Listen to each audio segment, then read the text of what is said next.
qu'est-ce que c'est le dividende? Le principe du dividende, c'est que les associés vont se partager les bénéfices de la société. Globalement, ça se passe comment? La société perçoit ses loyers, ce sont ses recettes, ensuite elle paye ses charges, et ensuite on comptabilise les amortissements, et si on a des reports de déficit à consommer, on les consomme. Dès que le résultat devient positif, on paye l'IS sur le résultat, et ce qui reste après le paiement de cet impôt sur les sociétés, c'est ce qu'on peut partager entre les associés, ce sera ça, le dividende. On va payer l'impôt sur ces dividendes perçus, pour faire simple, ce sera la flat tax à 30%. Alors, on peut aussi choisir l'intégration au barème progressif de l'impôt sur le revenu à la place de la flat tax. Ce sera valable si on est imposé dans les tranches plutôt faibles. Globalement, c'est pour les contribuables qui sont dans la tranche à 0 ou la tranche à 11%. Chaque associé payera son impôt sur les dividendes perçus et le montant versé sera selon la quote-part du capital détenu par l'associé.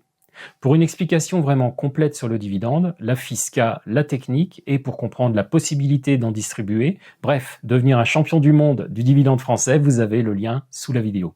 Et là, vous passerez au niveau de l'élite fiscale en France, la rareté, l'exception.